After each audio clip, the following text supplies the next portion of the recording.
जहां एक तरफ पड़ोसी पाकिस्तान में महंगाई ने अब एक नया रिकॉर्ड तोड़ दिया है, तो वहीं दूसरी तरफ एलन मस्क और टेस्ला के भारत आने पर हाय तौबा मचा रहा था चाइना। पर टेस्ला ने अब एक बड़ा तांडव कर दिया है चाइना के ऊपर। जानेंगे पहले से ही अनएम्प्लॉयमेंट की मार झेल रहे चाइना के साथ क्या कर रहा है टेस्ला। जियोपॉलिटिक्स में बहुत कुछ चल रहा है, जानने को मिलेगा बहुत कुछ। आइए जानते हैं इन खबरों को विस्तार से। पाकिस्तान में 16 दिन बाद पेट्रोल डीजल के दामों में फिर से बढ़ोतरी हुई है। मंगलवार को पेट्रोल के दाम 4 रुपये 53 पैसे बढ़ गए हैं। 293.94 पाकिस्तानी रुपए हो चुके हैं। वहीं हाई स्पीड डीजल 8 रुपये बढ़कर 290 पाकिस्तानी रुपए हो गए हैं। इसके अलावे किरोसिन की कीमत में भी 6 रुपये की बढ़ोतरी हो गई है। इसका रेट अब 193 रुपये प्रति लीटर हो गया है। पाकिस्तानी मीडिया जियो टीवी के मुताबिक सरकार ने कहा है कि देश में पेट्रोल की कीमतें बढ़ाने की वजह अंतर्राष्ट्रीय स्तर पर दाम में बढ़ोतरी है। दरअसल ईरान इजराइल के बीच टकराव की वजह से वैश्विक स्तर पर पेट्रोल डीजल के दाम बढ़ गए हैं। पाकिस्तान हर 15 दिनों में ईंधन के कीमतों की समीक्षा करती है। इस दौरान वैश्विक तेल की कीमतों के उतार चढ़ाव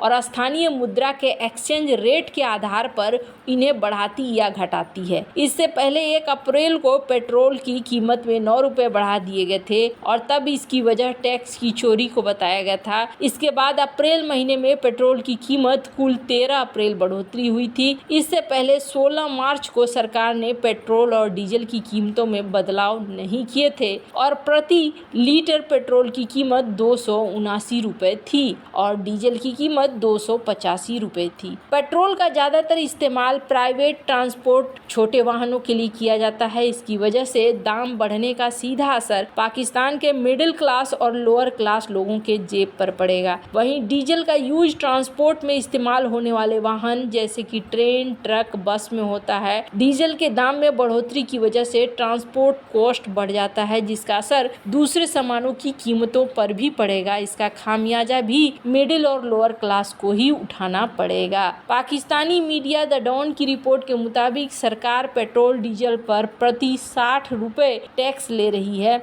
अंतर्राष्ट्रीय मुद्रा कोष के साथ हुई डील के तहत सरकार ने चालू वित्त वर्ष के दौरान 869 अरब रुपए का टैक्स जमा करने का लक्ष्य रखा है। पिछले छमाही में लगभग 475 अरब रुपए जमा हो गए और वित्तीय वर्ष के अंत तक लगभग 970 अरब रुपए जमा होने की उम्मीद है। देश का विदेशी मुद्रा भंडार इस समय $8 बिलियन है, जो करीब 1.5 महीने तक के सामानों का आयात जितना है। देश के पास कम से कम 3 महीने के सामान के आयात जितना पैसा होना चाहिए। 2024 में पाकिस्तान की जीडीपी महज 2.1 के दर से बढ़ने की संभावना है। फिलहाल $1 की कीमत 276 पाकिस्तानी रुपए है। देश की आर्थिक हालातों को देखते हुए प्रधानमंत्री शहबाज शरीफ, राष्ट्रपति आसिफ अली जरदारी समेत कैबिनेट मंत्रियों ने इस कार्यकाल की सैलरी छोड़ने का फैसला किया है। 13 मार्च को जरदारी की पार्टी पाकिस्तान पीपुल्स पार्टी ने अपने एक्स अकाउंट पर लिखा था, राष्ट्रपति जरदारी देश की मदद करने के लिए अपने कार्यकाल में कोई सैलरी नहीं लेंगे। उन्होंने फाइनेंशियल मैनेजमेंट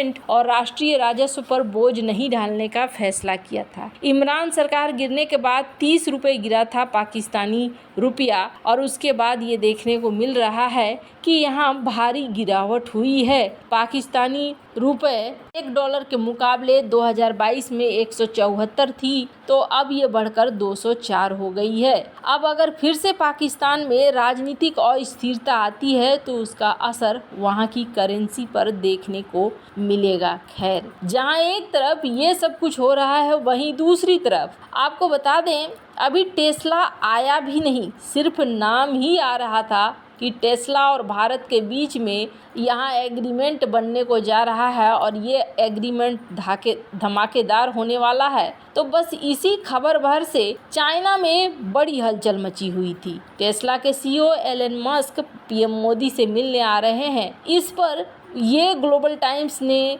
चीनी अखबार ग्लोबल टाइम्स ने लिखा कि यदि टेस्ला भारत में निवेश करता है तो ये वहाँ के लिए अच्छी खबर होगी। इससे भारत में ईवी उत्पादन को बढ़ावा देने में काफ़ी मदद मिलेगी। इसके साथ ही अखबार ने ये भी लिखा कि टेस्ला को भारत में फैक्ट्री लगाने के फैसले से चिंतित होना चाहिए। ग्लोबल टाइम्स ने लिखा कि भारत का ईवी उद्योग अभी भी शुरुआती चरण में है। हालांकि भारत का ईवी बाजार बढ़ रहा है, लेकिन इसका आकार बहुत ही छोटा है। 2023 में भारत में बेचे गए कुल यात्री वाहनों में ईवी की हिस्सेदारी सिर्फ 2.3% थी। जहां तक टेस्ला की बात है तो वो उच्च और मध्यम वर्ग के ग्राहकों के बाजारों में अपना ध्यान केंद्रित करता है। ऐसे में कोई नहीं जानता कि भारत में उसे सफलता मिलेगी या नहीं मिलेगी। अखबार ने आगे कहा था कि भारत में सप्लाई चेन और इंफ्रास्ट्रक्चर की दिक्कत है। इसके अलावा भारत में कुशल इंजीनियर्सों और वर्कर्स की भी कमी है। अखबार ने यह भी लिखा कि भारत के कई इलाकों में बिजली की समस्या होती है और उपभोक्ताओं को बार बार बिजली कटौती का सामना करना पड़ता है। इसके अलावा ग्लोबल टाइम्स ने यह भी लिखा कि भारत में निगेटिव बिजनेस माहौल है और चीनी अखबार ने यह भी लिखा कि भारत की आपूर्ति श्रृंखला ईवी उद्योग के लिए एक और बड़ी चुनौती है। सबसे बड़े मुद्दों में एक ईवी के लिए लिथियम आयरन बैटरी जैसे मुख्य घटकों का सीमित घरेलू उत्पादन है। जाहिर है कि एलन मस्क की भारत यात्रा से चीन घबरा गया। यही वजह है कि चीनी मीडिया भारत के खिलाफ दुष्प्रचार करने लग गया। आपको बता दें, एलन मस्क ने चीन में काफी निवेश किया हुआ है। चीन निर्मित टेस्ला कारों का दुनिया भर में निर्यात होता है। भारत का मध्यम वर्ग संपन्न हो रहा है तो एलन मस्क को यहाँ एक बड़ा बाजार दिखाई दे रहा है, लेकिन इससे चीन को अपनी बादशाहत खोने का डर लग रहा था। पर अभी जो टेस्ला ने किया है वो उससे भी ज़्यादा खतरनाक है। वैसे आपको बता दें, भारत के टाटा और टेस्ला ग्रुप के बीच में जो डील फाइनल हो रही है धोलेरा प्लांट की, ये डील अपने आप में एक बहुत ज़्यादा महत्वपूर्ण डील होने वाली है। क्योंकि इस डील के अनुसार क्या होने वाला है कि टेस्ला में लगने वाले जो सेमीकंडक्टर होंगे, चिप होंगे, वो चिप प्रदान करने वाला है टाटा। आपको जैसा कि पता है, टाटा और ताइवान की कंपनी के बीच में एक एग्रीमेंट हो रहा है। इस एग्रीमेंट के तहत टाटा बनाएगा चिप और इस चिप को माना जा रहा है इस्तेमाल किया जाएगा टेस्ला के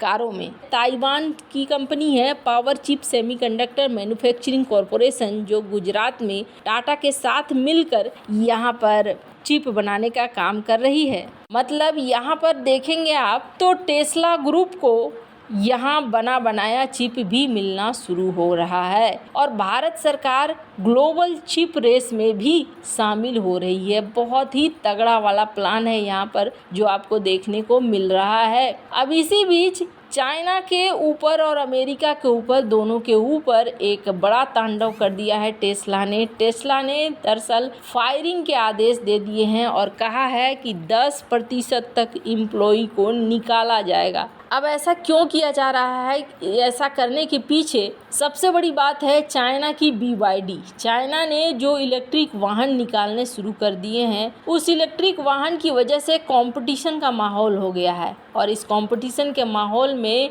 टेस्ला को उस तरीके का प्रॉफिट नहीं हो रहा है जिस तरीके का प्रॉफिट टेस्ला ढूंढ रहा है। यही वजह है कि यहाँ पर ये कहा गया कि अब जॉब कट होगा। अब इस जॉब कट में कहा जा रहा है बड़ा परसेंटेज 10%, काफ़ी बड़ा नंबर है क्योंकि टेस्ला के एम्प्लॉय की संख्या भी कम नहीं है। काफ़ी बड़ी संख्या में टेस्ला के एम्प्लॉय हैं। तो 10% चाइना और 10% US से भी कहा जा रहा है निकाले जाएंगे। वैसे चाइना की बढ़ती हुई पॉपुलेशन पहले ही बेरोजगारी का सामना कर रही थी, अब इसकी वजह से टेंशन और भी ज़्यादा बढ़ जाएगा। वैसे आपको क्या लगता है इन सब मामले में, आपकी क्या राय है? कमेंट कर जरूर बताएं। जल्द मिलते हैं अगले वीडियो में नई खबर के साथ।